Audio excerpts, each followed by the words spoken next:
guys, welcome back to my channel Beauty Getaways. I hope you all are doing absolutely well. दोस्तों बहुत दिनों के बाद मैं फिर से आप सबके सामने एक नया कंटेंट लेके आई हूँ. Actually I took a very long break because of my pregnancy and my delivery.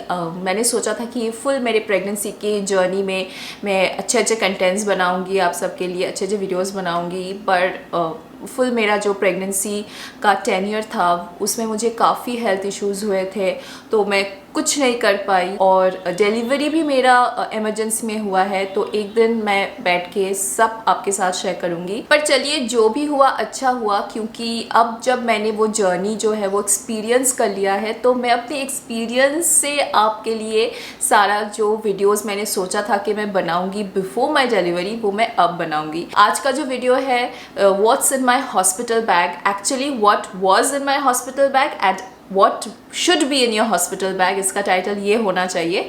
सो ये वीडियो भी मैं अपने एक्सपीरियंस से आपको बता रही हूँ कि आपको एक्चुअल में हॉस्पिटल बैग में क्या क्या रखना है और क्या क्या यूज़लेस है. फालतू में बैग को हैवी करने का कोई मतलब नहीं है. तो चलिए, without much further ado, let's quickly get into the video. So guys, the first thing which is very very important is your medical record. मतलब फुल प्रेगनेंसी में आप फर्स्ट डे से लेके लास्ट डे तक आपके पास जो भी प्रिस्क्रिप्शंस है, जो भी आपका टेस्ट हुआ है, जो भी रिपोर्ट्स है, everything, scan reports, anything, blood test, जो भी आपका हुआ है, सब आपको एक फाइल में लेके जाना पड़ेगा. एडिशनली जो मुझे रिक्वायर्ड हुआ था वो है मेरा ब्लड ग्रुप. तो प्रेगनेंसी में जो टेस्ट हुए थे वहाँ पर मेरा ब्लड ग्रुप का टेस्ट कुछ नहीं हुआ था, तो मुझे वहाँ पर मेरा सी सेक्शन हुआ था. सो ऑपरेशन से पहले मुझे वहाँ पर फिर से एक बार ब्लड टेस्ट करना पड़ा to know the blood group. So blood group का होना बहुत ज़रूरी होता है, उनको भी रिक्वायर्ड होगा. तो ब्लड ग्रुप का पेपर भी आप लेके जाइए और फुल आपका जो मेडिकल रिकॉर्ड है सब आपको लेके जाना है. So this is the most important thing जो आपको चाहिए ही चाहिए होगा. Second is your insurance documents. अगर आप इंश्योर्ड है तो डेफिनेटली आपका जो इंश्योरेंस के पेपर्स है, आपका इंश्योरेंस कार्ड है, तो जो भी आपका है वो आप अपने बैग में अभी के अभी डाल दीजिए इफ़ यू आर एक्सपेक्टिंग. तो ये भी बहुत रिक्वायर्ड है. एडमिशन से पहले ही आपको शो करना पड़ेगा. सो this is my second point. Okay, so my third point is dress. तो मैंने ऐसे बहुत से वीडियोस देखे हैं जहाँ पर लोग बहुत से ड्रेसेस लेके हॉस्पिटल्स जाते हैं. तो मैं आपको बताना चाहती हूँ कि हॉस्पिटल्स हो, नर्सिंग होम हो, कोई भी मेडिकल फैसिलिटी हो, जब आप एडमिशन लेते हैं तो वो अपना एक ड्रेस जो है वो आपको देते हैं और आपको वही पहन के रखना है. As far as I know, my hospital also provided apron style dresses. So मैंने वही पहन के रखा है. जब मतलब मैं बस गई, एडमिशन लिया और उन्होंने मुझे चेंज करने के लिए बोल दिया, तो मैं एक ड्रेस पहन के गई थी और एक ड्रेस मैं वहाँ से पहन के वापस आई हूँ. सो आपको बस एक ही ड्रेस अपना लेके जाना है जो आप पहन के वापस आएंगे. Okay, so my fourth point is shawl या स्टोल, जो भी आपको ठीक लगे.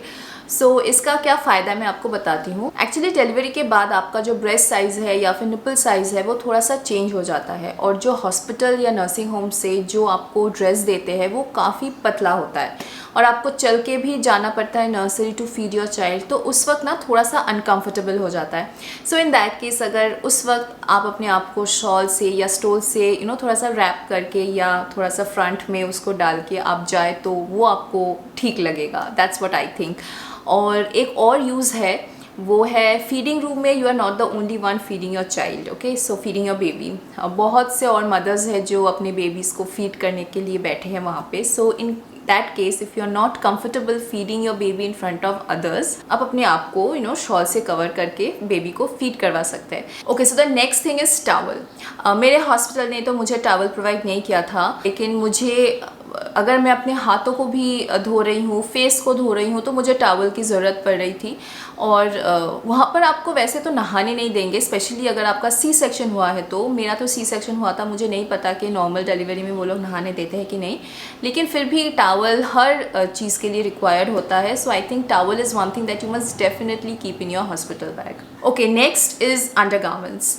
तो अंडरगारमेंट्स में मैं आपको सजेस्ट करूँगी कि अगर आप ब्रास कैरी करना चाहते हैं तो डेफिनेटली नर्सिंग ब्रास कैरी कीजिए, क्योंकि अगर आप नॉर्मल ब्रास कैरी करेंगे, नॉर्मल ब्रास पहनेंगे तो आपको नर्सिंग करने में, अपने बेबी को फीड करने में थोड़ा सा प्रॉब्लम होगा, थोड़ा सा नहीं काफ़ी प्रॉब्लम होगा। मैं आपको ये बताना चाहती हूँ कि आफ्टर माई सी सेक्शन मैंने कोई अंडरगारमेंट्स मतलब ब्राज मैंने नहीं पहना, मैं नहीं पहन पा रही थी बिकॉज आई वॉज इन काफ़ी मुझे पेन हो रहा था, तो I was not feeling like wearing something tight, और ब्रेस्ट भी तब काफ़ी मतलब टेंडर रहता है, तो इट्स बेटर कि आप ना पहने। लेकिन पर्सन टू पर्सन वेरी करता है, अगर आप पहनना चाहते हैं then definitely go for nursing bras.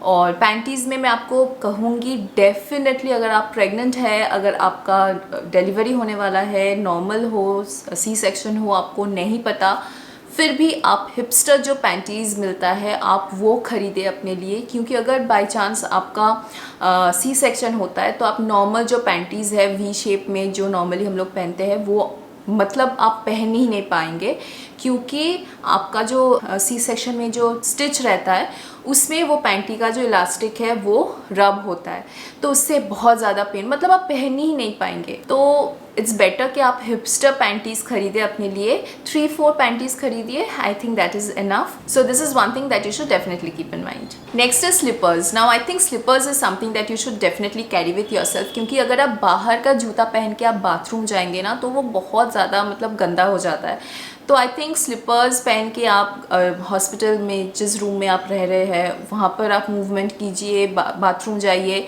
और बाहर का जूता पहन के आप बाहर नर्सिंग के लिए जा सकते हैं। So I think slippers is one thing that you should definitely carry with your self in your hospital bag. Now next 2 points are very very important. Okay, तो पहला है ये मैटरनिटी पैड।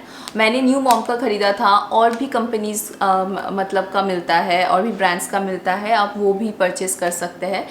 तो आफ्टर डिलीवरी, मतलब आपका vaginal delivery हो, आपका C section हो, आपको ब्लीडिंग होता है, वो तो हम सबको पता है, और वो ब्लीडिंग काफ़ी ज़्यादा होता है। तो अगर आप मैटरनिटी पैड्स ख़रीदें तो वो काफ़ी अच्छे से वो सोक कर लेता है। मैं एक आपको खोल के दिखाती हूँ कि ये नॉर्मल जो पैड्स है उससे कितना ज़्यादा बड़ा है। So this is one thing that you should definitely purchase for your self, और हॉस्पिटल में आपको प्रोवाइड करते हैं वो। हॉस्पिटल में पहले ऑपरेशन के, मतलब अगर आपका सी सेक्शन होता है तो 1-2 दिन तक वो लोग खुद ही आपको जो ब्लीडिंग है उसको मॉनिटर करने के लिए वो आपको पैड्स देते हैं, और उसके बाद आपको अपना जो पैड है वो खुद आपको लेना पड़ता है। आप उनसे भी खरीद सकते हैं, या फिर आप पहले से ही ऐसे मैटरनिटी पैड्स खरीद के आप ले जा सकते हैं अपने साथ। मुझे तो लगता है कि पहले से ख़रीदना इज़ वेरी कन्वीनियंट।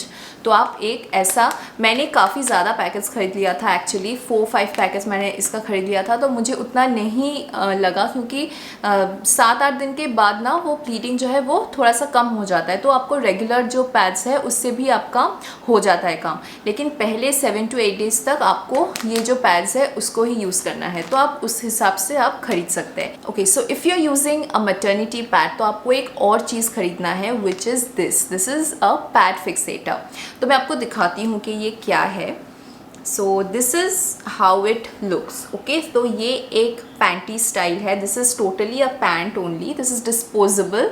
तो आप जो मैटरनिटी पैड्स होते हैं वहाँ पर कोई विंग्स नहीं होता, तो अगर आप ये पैड फिक्सेटर ख़रीद रहे हैं और यहाँ पर जो है वो मैटरनिटी पैड को आप फिक्स कर रहे हैं तो ये अपने जगह से नहीं हिलता, ये अच्छे से फिट हो जाता है। और इसका जो क्वालिटी है, इसका जो मटेरियल है वो बहुत ज़्यादा सॉफ्ट है, बहुत ही कंफर्टेबल है, स्पेशली जिनको सी सेक्शन हुआ है वहाँ पर जो स्टिच होता है उसके साथ इसका कोई फ्रिक्शन नहीं होता। नॉर्मल पैंटीज़ में फ्रिक्शन होने के चांस है, लेकिन इसमें कोई फ्रिक्शन नहीं होता, और ये बिल्कुल मतलब आपको कोई पेन नहीं होगा। तो आई वुड डेफिनेटली सजेस्ट कि अगर आप ये जो डिस्पोजेबल पैड्स खरीद रहे हैं मैटरनिटी पैड्स, तो उसके साथ डेफिनेटली ये फिक्सेटर जो है उसको भी खरीद लीजिए, आपको बहुत ज़्यादा कन्वीनियंस होगा। Okay, so the next is this is disposable breast pads. तो ये आपको क्यों रिक्वायर्ड है?